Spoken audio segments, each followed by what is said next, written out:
Jelas, Mas, jelas. Oke. Oke. Nah, silakan Mas Alifuddin, ada waktu sekitar 30 menit untuk menyampaikan bagaimana perencanaan karir di masa depan untuk para siswa-siswi digital skill dan double track ini. Oke. Oke, silakan Mas. Ya. Izin share screen dulu. Ya,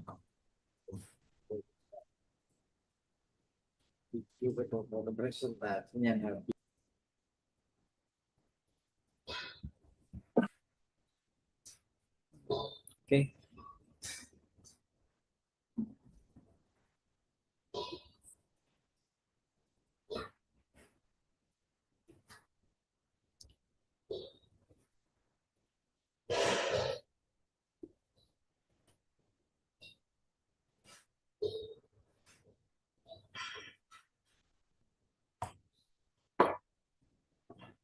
Sebentar.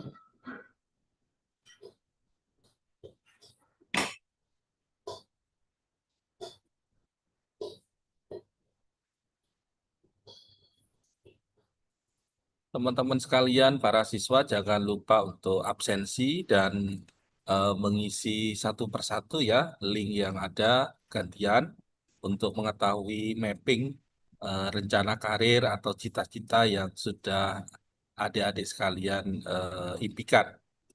Yuk, silakan isi absennya. Sebelumnya sudah terlihat slide saya.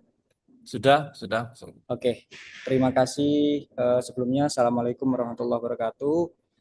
Selamat pagi semuanya, serta SMA Double Track, trainer, dan seluruh para guru dan Pak Hos, beserta tim. Terima kasih atas waktunya. Oke, langsung saja biar kita bisa mempersingkat waktu. Di sini saya akan sharing tentang career preparation, tepatnya membangun portofolio digital di era artificial intelligence. Tadi sudah dijelaskan panjang lebar mengenai dunia videografi oleh Mas Is. Di sini nanti kita akan sharing tentang bagaimana sih peluang atau kesempatan bagi kita di dunia digital itu. Kalau saya pribadi di studio agensi yang berfokus di desain grafis dan brand visual. Kebetulan klien saya kebanyakan dari luar, jadi mungkin nanti ceritanya agak sedikit berbeda dengan Mas Is, seperti itu. Jadi biar bisa menambah sedikit pengalaman, semoga ada yang memetik 1, 2, 3 pengalaman dari cerita yang akan saya paparkan nanti. Oke, sebelumnya kenalan dulu, saya Afifuddin Zuhri. Yang belum kenal mungkin kita bisa kenalan dulu, biasa dipanggil Afif. Saya desainer grafis asal Lamongan yang kini sedang membangun Rukuru Studio di Malang, dan fokusnya di identitas merek dan juga ada produk template. Jadi selain kita menjual jasa, kita juga menjual produk yang ada di marketplace, yang ada di platform-platform. Nanti akan saya tunjukkan apa saja yang saya lakukan seperti itu. Nah, dimulai dari 2017 saya berkecimpung di desain sambil kuliah dan juga bekerja secara remote di Alam Kreatif di Jakarta. Dan 2019 saya memutuskan untuk resign dan freelance sendiri, dan tepatnya ada teman-teman kuliah saya untuk membangun studio desain grafis kayak gitu, dan salah satunya ada teman dari Mas Is juga yang dari Ponorogo, dan sampai saat ini kita juga open intensif program dan lain sebagainya. Dan kebetulan kita setelah onsite 4 sampai 5 tahun, dan tahun 2025 akhir ini kita memutuskan untuk WFA, work from anywhere. Jadi kita ketemunya via Zoom, via Telegram, Discord, dan seperti itu. Nah, oke, itu pengenalan singkat dari saya dan tim. Di sini nanti ada empat bagian yang akan kita jelaskan, yaitu ada desain dan multimedia. Yang kedua nanti ada mengenal tentang platform desain itu apa aja. Yang ketiga nanti ada market dan cara menjualnya seperti apa. Dan keempat nanti peluang karir profesi digital itu seberapa luas sih sekarang kayak gitu. Jadi nanti disiapkan saja yang memiliki pertanyaan dan lain sebagainya, mungkin nanti bisa dipersiapkan selagi kita sharing kayak gitu. Oke, kita langsung di dunia desain dan multimedia. Mungkin dari beberapa teman-teman, Bapak Ibu semuanya sudah paham tentang desain, tentang multimedia, yaitu kita menyampaikan visual, komunikasi visual yang menggunakan teks atau gambar, menyampaikan informasi atau pesan kayak gitu. Tadi yang Mas Is sampaikan adalah berupa visual, video, audio dan lain sebagainya. Tapi kalau di sini kita nanti berupa visual 2 dimensi ataupun desain, poster dan lain sebagainya, atau identitas merek yang brand itu memiliki ciri khas kayak gitu, memiliki nama kayak gitu. Contohnya seperti ini, kita pasti mengenal beberapa merek-merek yang saya tampilkan dari teman-teman semuanya. Kalau tanpa ada nama, pasti ya udah kayak contohkanlah KFC, dia ayam Kentucky. Kalau nggak ada mereknya ya udah ayam Kentucky gerobakan yang di pinggir-pinggir jalan yang harganya cuma 3.000, 5.000, 6.000 mungkin.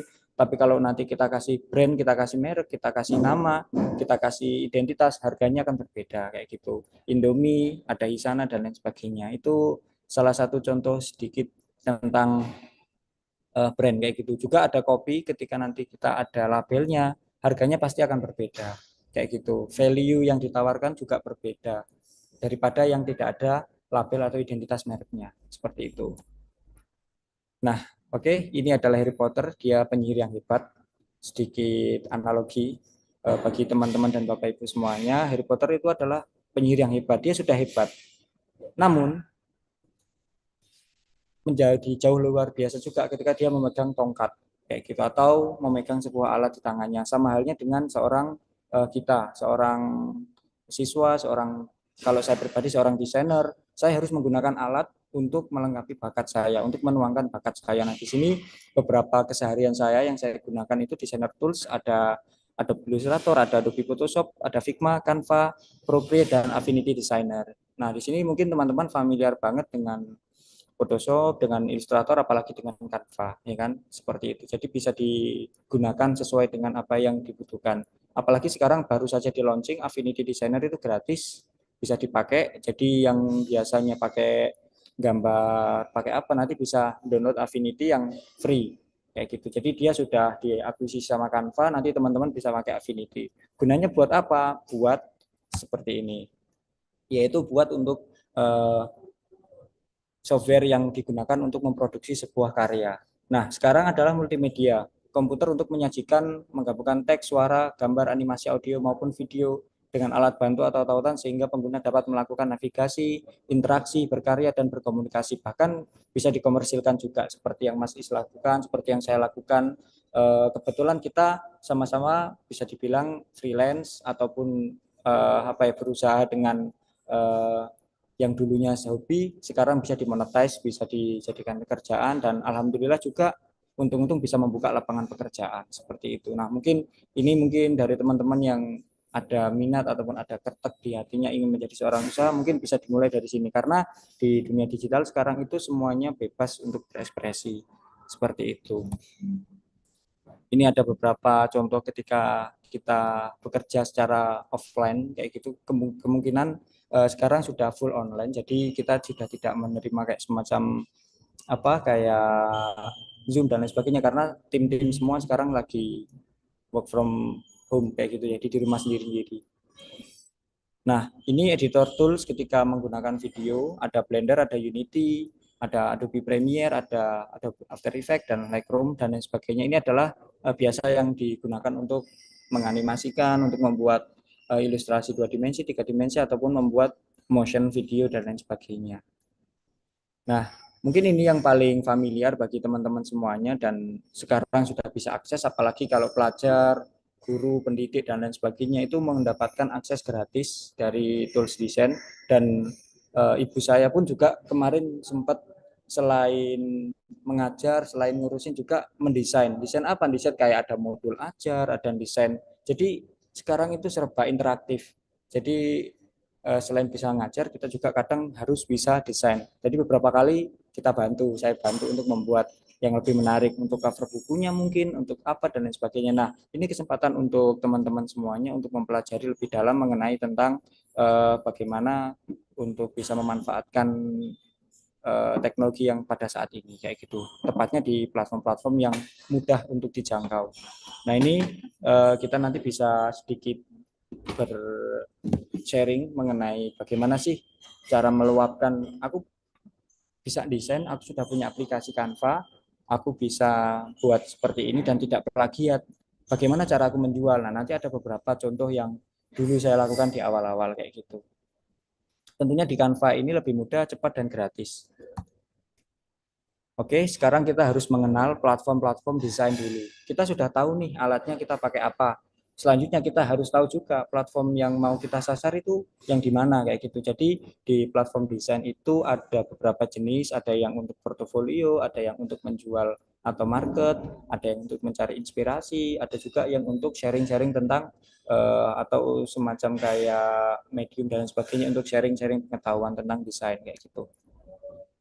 Nah, platform yang digunakan untuk kurasi karya desain terbaikmu. Untuk memudahkan orang melihat karya desainmu, kamu membutuhkan portofolio, salah satunya tempat untuk memudahkanmu mengatur dan menggunakan platform portofolio online secara gratis. Nah, perlu digarisbawahi teman-teman, senjata seorang desainer, senjata seorang usaha ataupun seorang kreatif itu portofolio. Jadi kita bisa dilihat kamu sampai mana sih kayak gitu. Coba kirim portofolio pasti seperti itu. Nah, mungkin sekarang ada yang belum mulai, bisa dimulai dari hal kecil dulu, menyiapkan portofolio, menyiapkan image ataupun gambar-gambar yang mungkin sesuai dengan seleranya kamu semuanya, atau yang suka foto silakan upload foto, yang suka video silakan upload video, yang suka desain silakan upload desainnya, atau simpan di Google Drive ataupun di platform-platform Instagram dan lain sebagainya.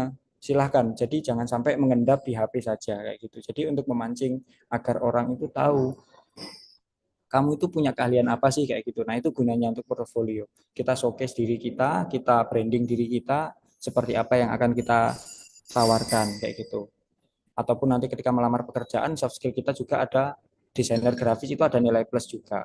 Dan kebetulan salah satu tim saya juga itu kemarin nyoba-nyoba daftar ASN dan sekarang masuk di Kemenku di Bappenas di Jakarta, dan pekerjaannya sekarang ya selain mengerjakan dokumen dan sebagainya juga membuat feed Instagram, desain, dan tetap bergerak pada desain, dan dia ada nilai plusnya gara-gara menyertakan beberapa portofolio yang dulu di studio sama saya seperti itu. Nah, ini ada beberapa mungkin bisa dicek nanti akan saya tunjukkan juga bagaimana saya showcase portofolio saya di platform-platform ini, di platform portofolio online desain grafis khususnya. Ini ada di Dribbble, ada Behance, Pinterest, dan Instagram. Nah, teman-teman semuanya di Dribbble sama Behance ini, khususnya di Dribbble ini kita bisa kayak semacam apa ya, ada platform untuk menjual karya kayak gitu atau menawarkan jasa atau service kayak gitu. Nanti akan saya tunjukkan setelah sesi ini. Jadi di Dribble itu selain kita untuk mampang portofolionya, kita juga bisa menawarkan jasa kita atau service kita. Tentunya dengan portofolio yang kuat dulu. Sama halnya juga dengan Dribble tadi, Behance juga sama. Behance ini juga kita membuat show off portfolio desain kita dengan rapi, dengan terkonsep, dengan yang jelas kamu keahliannya apa, buat apa, misalnya buat merchandise kaos ya udah dari awal sketsa, konsep, keterangan dan lain sebagainya, terus ada ilustrasinya, ada mock up kaosnya, ada ketika dipakai bagaimana, diimplementasikan seperti bagaimana, itu harus lengkap untuk menawarkan kekuatan personal branding kita kayak gitu. Kalau di Pinterest ini sama, kita juga biasanya share untuk desain-desain juga di sana, tapi kebanyakan saya pribadi untuk mencari referensi. Mungkin teman-teman juga sangat yang mencari referensi tentang style-style fashion, mungkin style-style tentang rumah, tentang desain, tentang apapun di Pinterest ada kayak gitu. Jadi ini untuk platform, selain saya posting di sana juga, saya juga sering mencari informasi, mencari referensi, dan mencari uh, yang membuat kita membuat desain seperti apa di Pinterest juga. Dan yang terakhir ini ada Instagram. Kebetulan juga di Rukuru juga memanfaatkan platform Instagram untuk showcase desain juga kayak gitu. Jadi semuanya kita buat, nanti mendatangkan klien dari mana pasti akan ada kayak gitu. Nah, untuk cara mulai yang pertama, saya sarankan membuat akun dulu portofolio di Dribble dan di Behance. Urusan nanti nguploadnya kapan, konsep untuk portofolionya kapan, nanti kita buat setelah mendaftar akun. Jadi yang pertama kita harus daftar akun dulu. Kalau kita sudah buat akunnya, kita sudah punya akun, kita sudah punya apa ya namanya, sudah punya alamat di sana. Jadi kita sewaktu-waktu untuk ngupload, untuk preview karya di sana nanti juga enak kayak gitu. Dan nanti akan saya tunjukkan juga bagaimana sih tampilan di Dribble kayak gitu ya. Nah, selanjutnya ini ada platform freelancing atau teman-teman bisa biasa menyebut untuk mencari dolar juga, yaitu mungkin sudah mendengar Fiverr, 1000 Lancer, Upwork, dan 99 Design. Dan kebetulan yang saya main semua, tapi yang paling saya fokus di 99 Design karena eh, biasanya selaku desainer satu studio dengan yang lain itu rezekinya beda. Kadang rezekinya di Fiverr ya udah besar di Fiverr, kadang rezekinya besar di Upwork ya udah kliennya dari Upwork semua. Kadang di 1000 Lancer ya udah di 1000 Lancer seperti itu. Jadi kadang kita hanya fokus di satu. Nah, sebelum terfokus biasanya saya kayak menebar jala. Kita membuat semua portofolio secara general di Fiverr, di Upwork, di 99 Design, di 1000 Lancer. Nanti mana yang umpan kita eh, ketangkap gimana ya udah kita akan fokus di sana dan kita pahami algoritma di sana seperti itu. Karena memang beragam platform ini berbeda-beda untuk workflow-nya, jadi harus tenaga lebih untuk memahaminya kayak gitu. Makanya kita general dulu. Kalau ada yang kecantol satu dua di platform ini ya udah kita tekuni di sana kayak gitu. Fiverr juga sama, kita menawarkan beragam jasa di sana. Mungkin teman-teman nanti bisa cek juga. Saya sudah lama juga sebenarnya nggak main platform Fiverr ini karena sudah terfokus di yang lainnya dan kliennya juga lagi jalan kayak gitu. Di Upwork juga ini sama 1000 Lancer dan 99 Design. Kalau 99 Design ini konsepnya hampir sama kayak Upwork. Selain ada project, kita juga ada kayak kontes. Jadi kita kayak pitching kayak gitu. Ada klien yang mencari sebuah desain dengan cara disayembarakan kayak gitu dengan hadiahnya $190, ada yang 280 dan lain sebagainya. Tapi lawan kita adalah seluruh desainer di dunia kayak gitu. Jadi bisa membuat jam terbangnya semakin bagus. Nah, dan sekarang bagaimana sih kalau kita sudah tahu platform portofolio dan ada nggak sih platform market dan cara menjualnya itu bagaimana kayak gitu. Mungkin teman-teman menjual desainnya masih bingung bagaimana dan lain sebagainya. Dan mungkin di internet sekarang juga sangat-sangat banyak apalagi di beragam platform tadi itu sudah dilengkapi dengan teknologi AI. Seperti yang Mas Is katakan tadi, AI itu untuk kita bertanya, untuk kita berkeluh kesah ataupun apa. Seorang pinter yang kita tanyain, saya sangat setuju karena saya juga beberapa kali, biasanya kalau ada brief dari klien yang agak kurang jelas, saya serahkan ke AI untuk ini maksudnya bagaimana dan apa yang harus saya lakukan. Langsung dijelaskan. Sangat detail, sangat rinci, dan sangat membantu sekali. Dan maupun saya membuat sebuah brief untuk tim saya untuk nge-breakdown dan lain sebagainya juga AI sangat-sangat membantu. Jadi jangan sampai itu menggantikan kita tapi harus membantu kita kayak gitu. Apalagi seorang desainer juga sangat butuh. Dan benar tadi kalau di videografi itu durasinya kurang panjang. Kalau di desain itu biasanya ada foto yang kotak tapi mintanya itu landscape. Jadi kita harus nge-generate kayak gitu biar bisa kita gunakan. Nah, sama. Jadi sangat-sangat membantu juga AI di beragam beragam case yang ada di dunia desain grafis juga kayak gitu, maupun di copywriting, apalagi di digital marketing juga sangat-sangat penting. Nah, kalau marketplace itu tempat di mana dua pihak berkumpul memfasilitasi pertukaran barang dan jasa. Nah, di sana teman bisa berjualan barang berupa desain, berupa merchandise, berupa apapun, dan ataupun berupa jasa seperti saya dan masih lakukan videografi, desain grafis, dan lain sebagainya.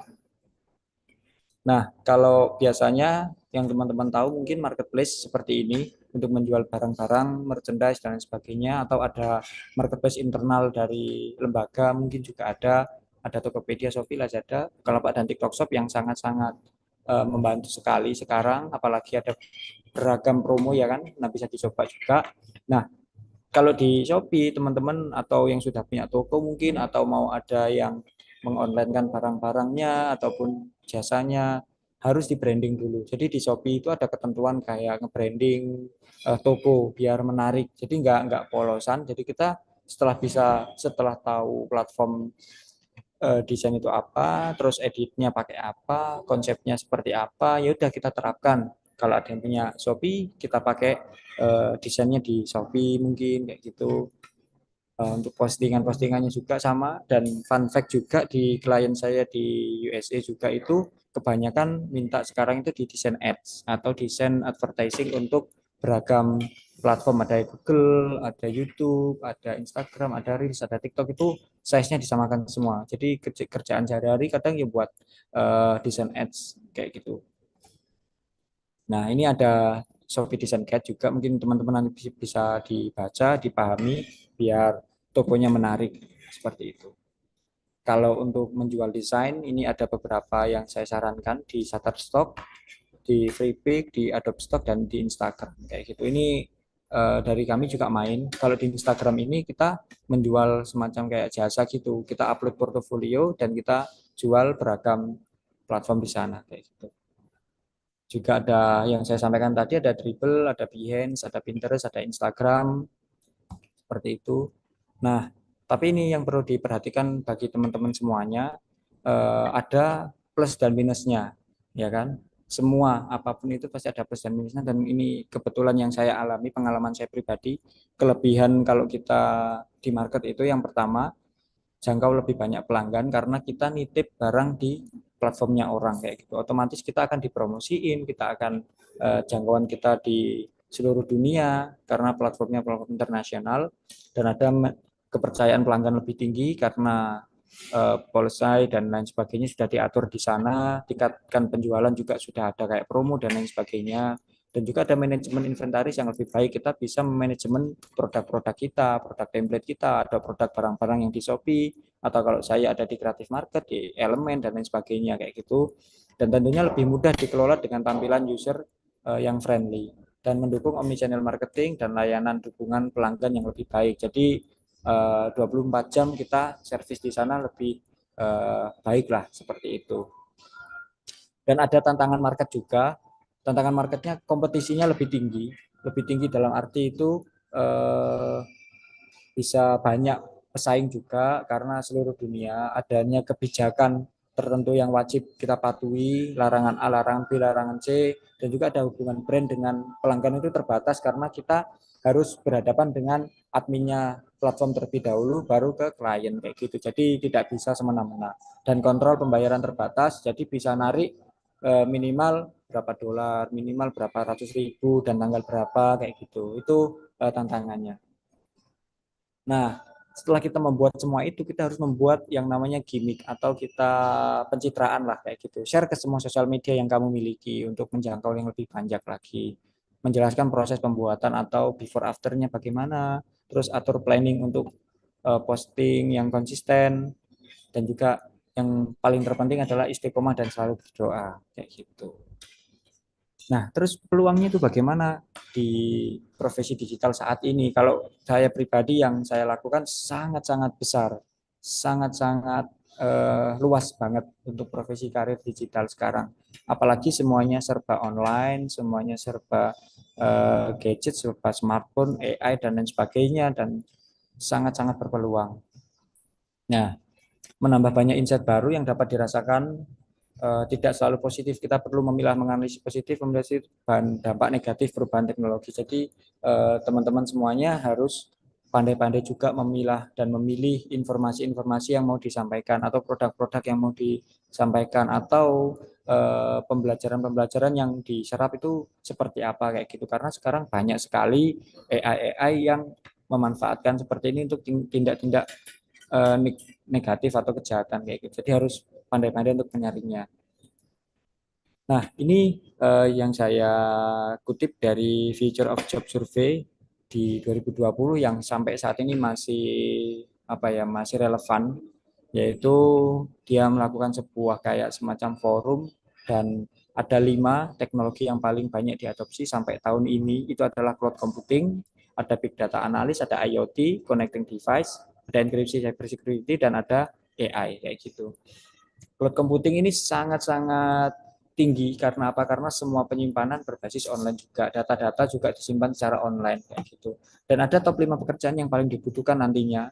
Teman-teman mungkin bisa di highlight juga, ada data analis dan saintis, ada AI dan machine learning spesialis, ada big data spesialis, ada digital marketing dan strategi spesialis kayak gitu. Ada proses automation spesialis. Jadi banyak sekali yang sekarang dibutuhkan. Yang paling dibutuhkan ada 5 itu tadi di bidang digital, dan juga ada top 5 pekerjaan yang akan berkurang di tahun ini. Ini hanya hanya prediksi ya. Ada data entry, karena apa? Karena sekarang sudah secara otomatis, tidak secara manual lagi. Jadi ada 1A, dia akan responsif ke semuanya. Ada administratif dan eksekutif sekretaris, mungkin bisa dibantu, ada akunting, ada akuntan dan lain sebagainya, ada assembly dan factory worker. Jadi semuanya ini hanya prediksi, mungkin teman-teman bisa mengambil beberapa manfaatnya kayak gitu. Nah, untuk mengawali profesi digital yang saya lakukan dulu, yang pertama tentunya saya memilih bidang pekerjaan. Bidang pekerjaannya apa? Oh, saya ada di desain grafis. Ya udah, saya berfokus di desain grafis. Dan yang kedua, saya menemukan website-website freelance yang sudah saya share tadi. Jadi saya masukin semuanya dan lain sebagainya. Terus yang ketiga, kita membuat profil dan portfolio. Membuat profilnya ya semenarik mungkin sesuai dengan personal branding kita. Kita mau dikenal sebagai apa di sana kayak gitu. Dan portofolio kita tampilkan juga harus sesuai dengan deskripsi ataupun biodata yang kita tampilkan di sana. Yang keempat, kalau kita membuka jasa servis, kita harus menentukan harga. Harga kita bagaimana? Kita survei di kompetitor, kita survei di artis yang lain, desainer yang lain seperti apa. Dan yang ditawarkan apa, kita harus mencari celah di sana agar kita berbeda. Terus yang kelima, kita mencari job atau pekerjaan. Biasanya kita juga apply, ada kayak tawaran job-job itu kita apply, kita kirim proposal via email, ada via platform job kayak gitu. Itu adalah langkah sangat awal, 5 langkah ini yang bisa teman-teman pakai. Selanjutnya ada kelebihannya. Nah, yang pertama kita bebas mengatur diri sendiri. Jadi kita bisa mengatur kayak semacam flow kerjanya seperti apa. Kayak saya sekarang kita bisa kerja di mana aja dan kebetulan ini tadi juga sambil bekerja kita mampir di salah satu kafe di Lamongan yang bisa kita untuk sharing dan untuk untuk menyampaikan materi dan juga ada meeting beberapa dengan klien seperti itu. Yang kedua bebas menentukan klien, kita bisa memilah-milih klien yang mau kita pakai, yang mau kita layani seperti apa. Yang ketiga dapat menyimpan semua pendapatan. Nah, mesti sudah terpotong visa, pajak dan lain sebagainya, tapi kita juga bisa menyisihkan untuk pendapatannya kita alokasikan ke apa kayak gitu. Nah, tantangannya teman-teman yaitu yang pertama penuh dengan ketidakpastian. Nah, seorang freelance kadang seperti itu. Kalau kita tidak menggunakan strategi yang yang sudah akurat, kita harus ketidakpastian. Tapi kalau kita sudah ada strategi, kalau seumpama plan A nanti gagal, kita harus ada plan B gagal ada plan C. Kalau servisnya sepi, kita harus nembak market. Kalau market sepi, kita harus bagaimana nge-push service lebih dari itu. Seperti itu. Terus ada kesulitan bernegosiasi dengan klien, apalagi kalau kliennya Western, kita harus pintar bahasa Inggris, kita harus menyesuaikan jam di sana seperti apa kayak gitu. Dan yang ketiga persaingan yang kompetitif dengan freelancer yang lainnya. Nah, ini ada quotes yang saya kutip dari Walt Disney, yaitu cara untuk memulai adalah berhenti berbicara dan mulai lakukan. Jadi teman-teman nggak usah hahaha, nggak usah kesana kemari, nggak usah banyak bicara, memamerkan ini itu, mulai aja untuk sesuai dengan apa yang teman-teman mau mulai. Jadi biar nanti orang melihat itu kita sudah ada di atas. Karena biasanya orang itu nggak mau melihat proses kita seperti apa, tapi ya udah kita mulai aja untuk eh, lakukan apa yang kita mau kayak gitu. Oke, terima kasih dari saya dan ini sebelum saya berakhir akan saya tunjukkan dulu platform Dribble itu seperti apa, platform Behance seperti apa, Instagram seperti apa, Rukuru di sana itu tampilannya seperti apa kayak gitu mungkin ya. Oke, mohon izin untuk stop share screen dulu. Ini saya lanjutkan. Sebentar.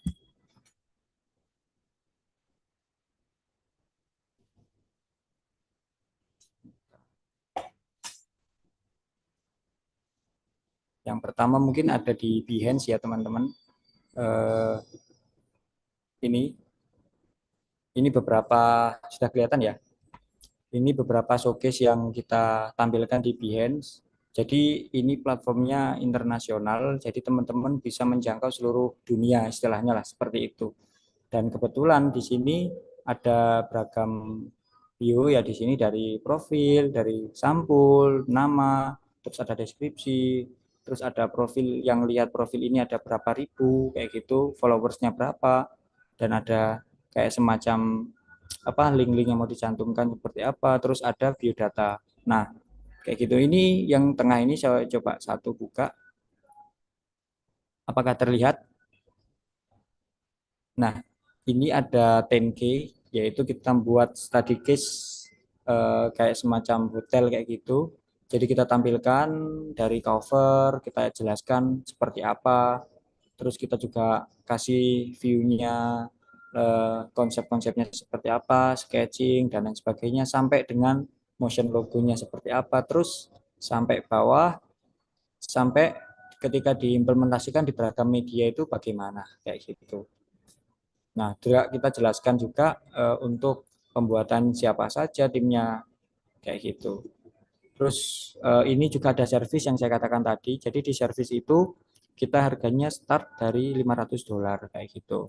Dengan beragam deskripsi ini yang kalau full ya udah kita kasih yang $1.300 kayak gitu. Nah, kadang juga ada klien dari luar itu yang minta monthly atau bulanan atau ada yang langsung project putus kayak gitu, tergantung nanti deal-dealannya seperti apa. Selanjutnya ini ada platform dari eh, Dribble. Sudah terlihat Dribble? Terlihat Dribble ya? Sudah, sudah. Oke, nah ini platform juga sama, platformnya itu seluruh dunia, jadi teman-teman bisa ngupload. Di sini ada beragam kategori. Saya zoom dulu. Nah ini ada animasi, jadi ini beragam motion graphics, ada video-video dan lain sebagainya, terus ada branding. Nah kebetulan saya masuk di yang di branding sini yang kita post, terus ada ilustrasi. Nah, seperti ini juga ada mobile, print, produk, dan tipografi. Nah, untuk tampilan profilnya seperti ini. Nah, ini yang saya tampilkan juga. Kalau di sini lumayan, follower saya ada 42.000, jadi agak lumayan untuk insight-nya tinggi kayak gitu. Jadi beberapa project juga datang dari platform ini, kayak gitu. Nah, jadi kita showcase ya seperti ini. Jadi kalau ada produk parfum contohnya, ya udah kita showcase produk parfum. Semenarik mungkin kita kasih video animasi untuk produk parfumnya, brandnya seperti apa, tampilannya nanti seperti apa, dan kita jelaskan juga ini tuh apa sih maksudnya kayak gitu. Jadi nggak hanya gambar yang ditampilkan aja, terus jangan lupa kita kasih kayak semacam call to action untuk mengajak klien kerjasama dengan kita kayak gitu. Nah, sama sampai bawah beragam brand yang kita coba juga di sini. Ada AI, ada kesehatan, ini ada fashion, terus ada kayak semacam fitness dan apa namanya kayak healthy healthy brand kayak gitu. Juga ada ini dan yang tadi ada solar, ada smart home juga. Nah, seperti jadi semua kategori, semua industri coba kita masukin. Jadi nanti klien kalau eh, mau pakai jasa kita ya udah nanti tinggal pilih mau contoh yang seperti apa kayak gitu. Jadi tidak bingung teman-teman semuanya. Mas punya portofolio yang bisa ditampilkan ya udah kita tinggal kirim link profil kita ini. Tinggal kita kirim dan sama di sini juga ada servisnya. Nah, kebetulan saya posting dua servis juga mulai dari $300 di sini sama $1.500 kayak gitu. Kok dolar? Kenapa kok nggak yang rupiah ya? Karena ini platformnya internasional, jadi kita harus ngikutin kayak gitu. Dan banyak bisa juga teman-teman buat inspirasi juga di sini untuk mencari desain-desain yang sangat-sangat keren-keren dari beragam desainer yang ada di dunia kayak gitu. Dan top globalnya juga kebanyakan dari orang Indonesia juga di sini kayak gitu. Selanjutnya ada kontra. Nah, ini yang barusan kemarin aku barusan buat akun ini dan create satu klien dari Chicago USA untuk full time kontrak selama 2 tahun kayak gitu. Jadi kerjanya tapi di malam jam 6 sampai jam 10 jam 11 maksimal kayak gitu. Jadi pokoknya minimal maksimal 1 hari itu ada 5 jam kerja kayak gitu. Jadi kita dapat dari sini. Ya udah kita posting portfolio sama kayak yang tadi. Dari contohnya seperti ini kita sama posting brand-brand yang relevan juga. Ini saya posting kayak semacam home furnishing namanya Pentura. Kita jelaskan Pentura itu apa, terus challenge-nya itu apa untuk membuat brand ini, terus strategi solusinya yang kita berikan seperti apa, terus konsep logonya itu kenapa kok P, kita jelaskan juga warnanya pakai apa, teksnya pakai apa, dan nanti implementasinya seperti apa. Nah, seperti itu harus kita jelaskan. Nanti kalau kita buat website bagaimana, kita buatkan juga kayak gitu. Nah, ilustrasinya ketika ditampilkan di website itu seperti apa. Nah, kayak gitu. di bisnis card, di store, atau di book katalognya seperti apa, di tote bag atau di kaos, di storefront mungkin di mall-mall kayak gitu, kayak Asko, Informa nanti seperti apa, terus di postingan sosial media dan billboard seperti apa kayak gitu. Jadi kita harus jelas menjelaskan dari A sampai Z, konsep sampai implementasinya. Itu kunci untuk menggait apa klien yang ingin teman-teman dapatkan kayak gitu. Kalau Pinterest sama, kita juga nge-share kayak semacam desain-desain, lumayan untuk reaksinya juga ada yang 2.800 yang lihat desain kita, ada 1.700, ada yang 300 kayak gitu. Jadi nggak mesti, makanya kalau kita harus generalis dulu, kita share ke semua platform dulu, baru kita nanti kalau nemukan satu yang klik, satu yang cocok, baru kita lanjutkan lebih dalam. Seperti itu. Dan kalau di Instagram mungkin sama, di teman-teman bisa follow Instagramnya Rukru juga mungkin ya. Di sini sama kita juga posting eh, posting yang sama juga, tapi size-nya kita size ke size Instagram kayak gitu. Seperti ini. Dan kemarin juga barusan kita menyelesaikan project di hotel offline kita di salah satu Jogja, atau bisa teman-teman bisa lihat Lito Jogja. Di sana kebetulan yang rebranding dari tim kami, dan kita juga handling di Bank Indonesia. Jadi klien lokal kita hanya dua, di Lito Jogja itu sama di Bank Indonesia kayak gitu. Jadi kita handling itu, dan selebihnya kita luar negeri kayak gitu. Dan ini eh, salah satu contoh juga yang kita kerjakan, ada kopi kayak gitu, kebetulan dapat proyek kopi seperti itu. Nah, sama kita juga posting portofolio di sini untuk menggait klien melalui DM, melalui pesan, dan jangan lupa nanti di profil sini ditinggalkan semacam kayak kontak seperti email, seperti kontak WhatsApp mungkin dan lain sebagainya, dan cantumnya juga link-linknya. Mungkin itu yang bisa saya sampaikan.